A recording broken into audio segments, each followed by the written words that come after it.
حضور کی بارگاہ میں ایک نابینا حاضر ہوئے اور اپنی بینائی کی شکایت کی. حضور نے فرمایا صبر کرو، دعا کرتا ہوں. فرمانے لگے حضور کوئی ہاتھ پکڑنے والا نہیں ہے، ٹھوکریں کھاتا ہوں، آپ دعا فرما دیں یہ بینائی واپس آ جائے. اچھا، آپ نے فرمایا چلو ایسا کرو، وضو کرو اور یہ دعا پڑھو جو دعا میں نے دی ہے. میں نے کئی لوگوں کو بتایا جن کی بینائی ختم ہو گئی تھی، جن کی بینائی تھوڑی ہو گئی تھی، جن کی بینائی ختم ہو رہی تھی، جن کا آنکھوں کا نور ختم ہو گیا تھا. پھر میرا ایک وجدان تھا، اس وجدان پہ میں کامیاب ہوا. میرے دل میں ایک دفعہ ایک بات آئی، میں نے کہا دل کی روشنی جس کی ختم ہو جائے اس کے لیے بھی یہ نسخہ کام کرے گا. حکیم ہو نا، حکیم ہم لوگ کیا کرتے ہیں، کہتے ہیں فلاں بیماری کے نسخے نے کام کیا. یہ وظیفہ میں نے آقا کا فرمان سنا، حضور کا فرمان سنا. میرے حضور نے فرمایا آنکھیں نہیں ہیں، صبر کر لو.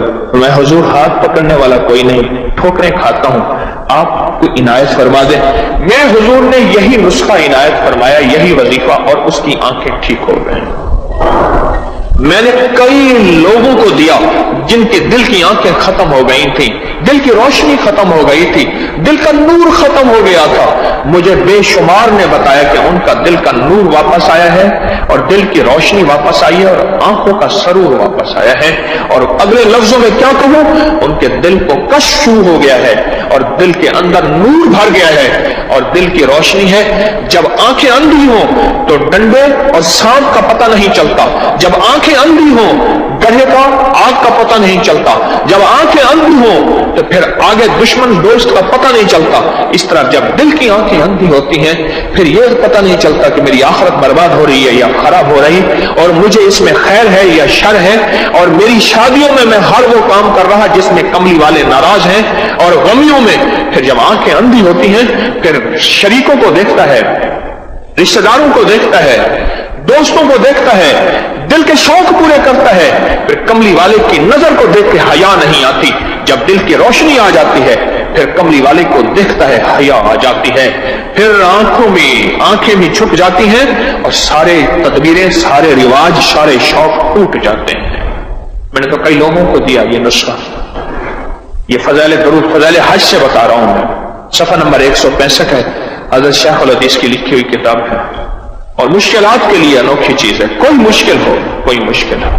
مسجد نبوی شریف میں پاکستان کا ایک بہت بڑا افسر تھا. میں نے اعتکاف کیا آخری عشرے کا مسجد نبوی میں. تو اعتکاف کے دوران انہیں پتہ چلا کہ طارق جو ہے وہ فلاں ستون کے ساتھ بیٹھا ہے. کوئی غالباً 18-19 سال پرانی کی بات ہے. تو میرے پاس آئے، مجھے تعارف کرایا. کہنے لگا بہت مشکل میں ہوں. اس وقت کی حکومت تھی، بہت اس حکومت کے زیر اعتاب ہوں، اس وقت کا اقتدار جو تھا، اور مجھے بہت مشکل میں ہوں. بس میں نے آخرکار مدینہ کا رخ کیا ہے، اس کے علاوہ مجھے کوئی منزل اور راستہ نہیں ملا. تو میرے لیے دعا کریں. میں نے کہا یہاں حضور کے روضے کی طرف اشارہ کر کے میں نے کہا ان کے ہوتے ہوئے میں دعا کروں، میری کیا اوقات ہے، میری کیا اوقات ہے. ہاں میں آپ کو ایک چیز بتاتا ہوں. میں نے یہ وظیفہ بتایا، کہنے مجھے لکھ کے دے دے. میں نے لکھا اور یہ دیا، اور میں نے عرض کیا 2 نفل پڑھے اور گڑ گڑا کے یہ دعا مانگے، یا محمد انی اتوجہ بک، یا محمد انی اتوجہ بک الی ربک ان تقضی حاجتی. جب لفظ حاجتی بیان کریں تو دل میں اپنی حاجت بیان کریں، اپنا مسئلہ بیان کریں، اپنی مشکل بیان کریں، اپنی الجھن بیان کریں، اپنے مسائل بیان کریں. اللہم انی اسألک واتوجہ الیک بنبینا محمد صلی اللہ علیہ وسلم نبی الرحمہ. یا محمد سنا، آپ تو محمد ایسے ہیں رحمت والے نبی ہیں، آپ کے در سے آ کے خالی جائے کوئی، یہ ہو سکتا ہے ہمیں بھی کوئی عنایت فرمائے. یا محمد انی اتوجہ بک. سند کے ساتھ، حدیث کی سند کے ساتھ یہ واقعہ موجود ہے. یہ غیر مستند حدیث نہیں ہے، کوئی گھڑا گھڑایا واقعہ نہیں ہے، کوئی قصہ نہیں ہے. آگے سنیں. وہ نابینا آئے ایسے کہ جیسے ان کی آنکھیں آج تک ضائع ہی نہیں ہوئی تھیں، ایسے ان کی آنکھیں ٹھیک ہوگی. اور اس سے آگے فرمایا کہ علامہ فرماتے ہیں یہ قصہ عثمان بن حنیف کے فہم سے استدلال میں ہے کہ وہ حضور کی خدمت میں حاضر ہوئے، اور یہ صرف ان کے ساتھ مخصوص نہیں سمجھنا چاہیے کہ اس دور کا قصہ تھا، اس دور کا واقعہ تھا، دور گیا واقعہ گیا، نہیں، فرمایا قیامت تک اس کا فیض چلتا رہے گا۔ حضور کے وسیلے سے یہ فیض قیامت تک چلتا رہے گا اور قیامت تک امت کو یہ نفع ملتا رہے گا۔ مجھے کئی بزرگوں سے اس فیض کی اجازت ہے۔ میں نے ایک دفعہ عمل کیا تھا، شیخ عبدالقدوس گنگوہی رحمت اللہ علیہ، بہت بڑی ہستی، صدیوں پرانے گزرے ہیں، میں نے ان کو خواب میں زیارت کی، میں نے ان سے اس عمل کی اجازت مانگی تھی، مجھے انہوں نے اس عمل کی اجازت دی تھی۔ السلام علیکم ورحمۃ اللہ وبرکاتہ۔ اللہم لک الحمد کما انت اہلہ وصلی علی محمد کما انت اہلہ وافعل بنا ما انت اہلہ فانک انت اہل التقوی واہل المغفرہ۔ اللہم صلی علی محمد عبدک ورسولک وصلی علی المؤمنین والمؤمنات والمسلمین والمسلمات۔ پرانی کتابوں میں اس صدی کے اوائل میں 1914 کا ایک رسالہ پڑھ رہا تھا، اس میں نئی نئی ایجادات کے بارے میں انوکھے انکشافات تھے کہ اس صدی کے آخر میں انسان ہواؤں میں اڑے گا، فضاؤں میں تیرے گا، زندگی میں سکھ اور سکون آئے گا، زندگی میں چین اور سلامتیاں اور عافیتیں آئیں گی، کوئی کسی کو ڈاکو نہیں چھینے گا، کسی کا مال ضائع نہیں ہوگا، اور قتل و غارت ختم ہو جائے گی۔ سائنس کی ایجادات ایسے حساس آلے اور ایسی حساس مشینیں ایجاد کر رہی، اور سائنسدان دن رات لگے ہوئے ہیں۔ یہ کچھ الفاظ تھے ایسے جو مستقل مزاجی سے میں مستقل پڑھتا رہتا تھا۔ میں اس وقت چھوٹا تھا، میں سمجھتا تھا کہ آنے والے وقت میں زندگی میں چین ہوگا۔ میں اپنے والد صاحب رحمۃ اللہ علیہ کو دیکھا کہ وہ کتابوں کی دنیا کے آدمی تھے، وہ بھی یہ پڑھتے تھے اور اس کے تذکرے بھی ہوتے تھے۔ میرے والد صاحب کے ہاں ایک بابا جی آتے تھے، ان کو ہم انصاری صاحب کہتے تھے، کتابیں بیچتے تھے، والد صاحب ان سے کتابیں لیتے تھے، اور وہ بھی یہی کہتے تھے کہ آنے والا جو وقت ہے وہ عجیب ایجادات کا وقت ہے، انسانیت کو بڑا سکون ملے گا۔ جو لوگوں کا استحصال ہے، ظلم ہے، اور لوگوں کی ظلمت کی کالی اندھیری رات ہے، یہ سب ختم ہو جائے گی۔ لیکن معاملہ تو اس کے برعکس ہوا، جو زندگی گزری اور جو حالات آئے اور سائنسی ایجادات بڑھتی چلی گئی، سکون تو غارت ہو گیا۔ کل کی ایک بات ہے، ایک بہت بڑا افسر میرے پاس آیا میری کلینک پہ، میں اس کے ہاتھ کو دیکھ رہا تھا، بار بار ہاتھ ایسے اٹھاتا تھا، پھر رکھتا تھا، پھر پلٹتا تھا۔ اس کی بیوی ساتھ بیٹھی کہہ رہی تھی یہ نفسیاتی عجیب و غریب حرکتیں کرتے ہیں، میں یا تو طلاق لے لوں یا اس سے جان چھڑوا لوں۔ گزٹڈ آفیسر، بہت بڑا افسر، اعلیٰ پوشاک پہنی ہوئی اس نے، اور زندگی اس کی بہترین لاجواب۔ اندر ویران تھا، اندر ویران، اندر چین نہیں تھا، اندر سکون نہیں تھا۔ جھونپڑی میں بیٹھا شخص اگر زندگی میں سکون آ جائے تو وہ تاج محل ہے، اور تاج محل میں مسحریوں پہ سونے کے تخت پہ بیٹھا، ہیرے جڑے، لیکن زندگی میں چین نہیں، تو وہ جھونپڑی سے ابتر نہیں بدتر ہے۔ یہ زندگی کا چین لٹ گیا، سکون کی راہیں ختم ہو گئیں۔ سائنس اپنی آخری ترقی تک چاند اور مریخ تک پہنچی، اور سائنس کے دعوے ہیں ہم اس سے بھی زیادہ زندگی میں اور حیرت انگیز کمالات آپ کو دیں گے۔ سائنس کہتی ہے اور سائنس کر رہی ہے، اور میں نہیں سمجھتا کہ سائنس نے انسانیت کے لیے کوئی نقصان کیا ہے۔ سائنس انسانیت کی خیر سوچ رہی ہے، میں سائنس کو الزام نہیں دے رہا، میں سائنسدانوں کو الزام نہیں دے رہا، لیکن خطا ہماری ہے، سائنس کی نہیں ہے۔ میں اکثر کہا کرتا ہوں کہ حکمرانوں کو گالیاں نہ دو، گالی دینا بہت آسان کام ہے، اپنی اصلاح کرنا کائنات کا مشکل کام ہے۔ اپنے گریبان میں جھانکنا مشکل، دوسروں پہ اعتراض کرنا آسان۔ سائنس کی دنیا نے سکون اور چین کے لیے ہمارے لیے سوچا ہے۔ اس سے پہلے چراغ جلاتے تھے، اس پہ کبھی بتی ختم ہو جاتی تھی اور کبھی اس کا تیل ضائع ہو جاتا تھا، یا چراغ ٹوٹ جاتا تھا، یا خشک ہو جاتا تھا۔ پھر چراغ کی جگہ لالٹین نے لے لیا، لالٹین کی بتی اونچی کرنی پڑتی تھی اور وہ بھی سوختہ اور خشک ہو جاتی تھی، یعنی جل جاتی تھی، پھر اس کا تیل بھی ختم ہو جاتا تھا۔ پھر ہم نے اپنی شعور کی زندگی میں دیکھا کہ روشنیاں آئیں، جگمگائیں، اور ایک بٹن سے پورا گھر آباد، سرکٹ بریکر، ایک بٹن سے پورا گھر ویران ہو گیا۔ کیا عجیب انداز ہے، سائنس نے ہمیں دیا لیکن ہم کچھ نہ لے سکے، اور ہم نے کچھ کیا نہ لیا، اصل میں ہم اپنے فرشی نظام میں ایسے گھرے رہ گئے کہ عرشی نظام کو بھول گئے۔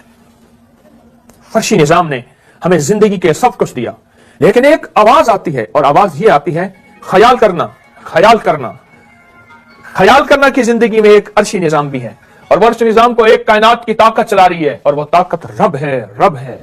اس کے علاوہ کوئی کائنات کا نظام نہیں ہے، کوئی کائنات کا نظام نہیں۔ ایک لومڑی تھی، جنگل میں رہتی تھی، 2 جنگل چھوڑ کے تیسرے جنگل میں اس کے میکے رہتے تھے، وہاں سے بیاہی آئی تھی۔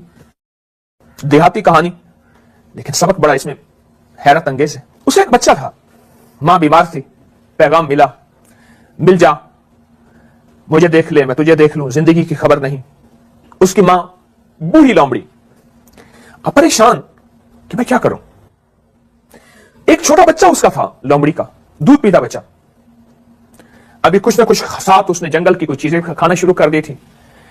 کہنے لگی اگر اس کو ساتھ لے کے چلتی ہوں جنگل میں کوئی درندہ اس کو جھپٹ لے گا، اچک لے گا، میں تو چلو بچ گئے، چھپ سکتی ہوں، بچہ تو چھوٹا سا ہے۔ ابھی سوچ بچار میں رہی کہ کیا کروں۔ سوچتے سوچتے سوچتے ایک خیال آیا کہ جنگل کا بادشاہ شیر ہے اور شیر سے کوئی طاقتور نہیں جنگل میں، تو کیوں نہ میں شیر کے حوالے کر کے چلی جاؤں۔ اور اگر میں شیر کے حوالے کر کے چلی جاؤں گی، شیر اپنے عہد کا پکا، بادشاہ اپنے عہد کا پکا ہوتا ہے، وفا میں اعلیٰ ہوتا ہے۔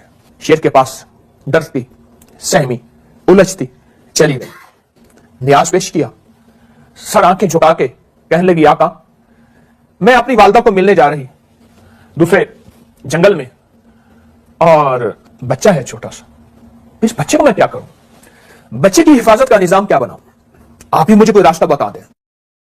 شیر کہنے لگا تو پھر میں کیا کروں، کہ اگر آپ مہربانی کریں اس بچے کو اپنی حفاظت میں، اپنی تحویل، اپنی کسٹڈی میں لے لیں تو میں اپنے میکے میں چند دن رہ کے آ جاؤں گی، آپ کی شفقت مہربانی ہوگی، میری نسلوں کی حفاظت ہوگی۔ اور میں نے پورے جنگل میں آپ سے بڑھ کے کوئی ایسا شخص نہیں سمجھا، یعنی کوئی ایسا جانور نہیں سمجھا کہ جو میرے بچے کی حفاظت کر سکے۔ شیر کہنے لگا کوئی بات نہیں، یہ میری طاقت کو چیلنج ہے، میں اپنی حفاظت کا نظام بنا کے دکھاؤں گا، اس کو چھوڑ جاؤ یہاں، اور میں اس کی حفاظت کی ترتیب بناؤں گا۔ اور پھر کچھ دیر بعد سوچتے سوچتے کہنے لگا ہاں مجھے سمجھ آ گئی ہے، میں ہمیشہ اس کو اپنے سر پہ بٹھاؤں گا اور یہ میرے سر پہ بیٹھا رہے گا، غذا بھی دوں گا، خوراک بھی دوں گا، حفاظت بھی دوں گا، اس کو اپنے بچوں کی طرح پالوں پوسوں گا۔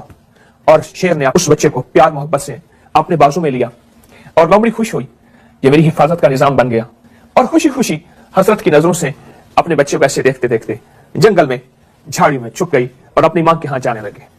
یہ دن اس نے اپنی ماں کے ہاں گزار لیے، واپس خوشی خوشی آئی، بچے کی یاد بھی آ رہی تھی، ماں بھی صحت یاب ہو گئی تھی، آنکھیں بھی ایک دوسرے کے ساتھ مل گئی تھی، ماں کی آنکھیں ٹھنڈی، لومڑی کا دل اور آنکھیں ٹھنڈی۔ اور جب واپس آئی شیر کے ہاں حاضری دی، سر جھکا کے سلام نیاز عرض کیا اور کہنے لگی آقا میری امانت مجھے لوٹا دیجیے۔ وہ شیر جو اس سے پہلے جس سے کوئی نظر ہی نہیں ملا سکتا تھا، وہ شیر جنگل کا بادشاہ تھا، وہ شیر جس کی گرج اور دھاڑ سے جنگل کے بڑے بڑے جانور ہاتھی جیسوں کے دل ٹوٹ جاتے تھے، دہل جاتے تھے، پھٹ جاتے تھے۔ وہ شیر جب پانی کے چھلکے میں جاتا تھا سب دوڑ بھاگ جاتے تھے۔ اس شیر کی ہیبت، اس شیر کی وحشت، اس شیر کی آنکھ، محاوروں میں، ایڈیمز میں، اس شیر کی طاقت شکاریوں کی زندگی میں اور شعراء کے شاعروں میں، ان کی رباعیوں میں، ان کی غزلوں میں۔ آج وہی شیر ہے جو لومڑی کے سامنے سر چکائے بیٹھا ہے، آنکھیں نہیں اٹھا رہا۔ لومڑی بار بار کہہ رہی ہے آقا میرا بچہ لوٹا دیجیے، کہاں ہے، میں آپ کے سر پہ اپنا بچہ نہیں دیکھ رہی۔ شیر کی تھوڑی دیر کے بعد آنسو بہنے لگے، اس کی آنکھیں نمناک ہوئی۔ جنگل کے درندوں نے اور آسمان نے کبھی شیر کو روتے نہیں دیکھتا، رلاتے دیکھا ہے۔ شیر تو رلاتے دیکھتا ہے، رلاتا ہے۔ یہ اردو ادب کی طرف ایک بات تھوڑی سی آئی، غزل کے کیا معنی ہے؟ غزل لفظ غزال سے نکلا ہے، اور غزال کے معنی ہے ہرن کی وہ چیخ جب شیر اسے شکار کرتا ہے اور اس کی دردناک ایک چیخ نکلتی ہے، آہ نکلتی ہے، اس کو غزل کہتے ہیں۔ غزال کے معنی ہرن ہے۔ اس کی تو کانوں نے آج تک ہرن یا دوسرے جانور کے، جنگل کے جانوروں کی آہیں سنی تھی، آنسو دیکھے تھے، ابلتا خون پیتا تھا، تڑپتی لاش کو تڑپاتا تھا۔ آج اپنے آنسو بہا رہا، اور آنسو بہانے کے بعد کہتا ہے میں تم سے شرمندہ ہوں۔ کیا مطلب؟ لومڑی کی آنکھیں کھل گئی، اس کے حواس باختہ ہو گئے، اس کی زندگی کے اندر کی کیفیتیں بدل گئیں، اس کے اندر کی ممتا تڑپ اٹھی۔ کیا مطلب؟ ٹھنڈی سانس مار کے آنسو بہا کے سر چکا کے کہنے لگا میں نے فیصلہ کیا تھا کہ اس بچے کو کبھی اپنے سر سے نہیں اتاروں گا۔ میرے بڑے سارے سر، اٹھے ہوئے کان، بچہ ان کو پکڑ کے چلتا تھا اور بچہ میرے سر پہ بیٹھا رہتا تھا۔ دن گزر رہے تھے، راتیں گزر رہی تھی، بچے کو مجھ سے پیار ہو گیا تھا اور میں بچے سے پیار کرنے لگ گیا تھا۔ اچانک ایک شاہین آیا، عقاب آیا بہت بڑا. اس نے بچے کو دیکھا، چھوٹا سا معصوم بچہ، اور میں اس وقت بیٹھا تھا، کچھ اونگ گیا تھا اور بچہ میرے سر پہ بیٹھا ہوا تھا، اور شاہین بچے کو جھپٹ کے ہوا اور فضاؤں میں چلا گیا. جب میں نے محسوس کیا بچہ میرے سر پہ نہیں ہے، میں نے دیکھا تو چیختے چلاتے بچے کو شاہین کے پنجوں اور چونچوں میں اور سر جھکا کے شیر نے ایک سبق دیا. سامعین غور کیجیے گا، میری بات پہ توجہ کیجیے گا، شاید آپ کی سانسیں رک جائیں گی جو میں آپ بات کہنے لگا ہوں.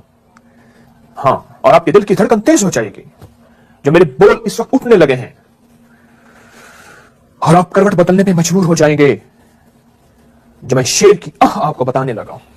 شیر کہنے لگا، میں جنگل کا بادشاہ ہوں، میں جنگل کے درندوں سے لڑ سکتا ہوں، میں فرشی نظام پہ طاقت اور اپنی قوت اور اپنا اقتدار جما سکتا ہوں اور ہے، پر فضاؤں اور ہواؤں کے اور آسمان کے نظام سے میں نہیں لڑ سکتا.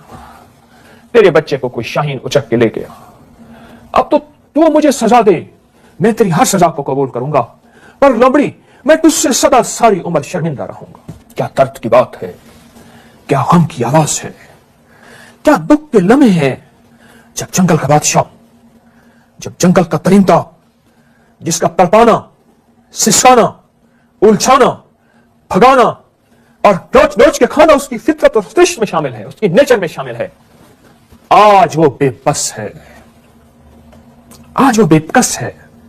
وہ زمین کے نظام سے لڑ سکتا ہے جس میں فرشی نظام کہوں گا، وہ عرشی نظام سے نہیں لڑ سکتا، وہ عرشی نظام سے نہیں لڑ سکتا. بھول ہے میری آپ کی، بھول گئے، غلطی کے نظام میں چلے گئے.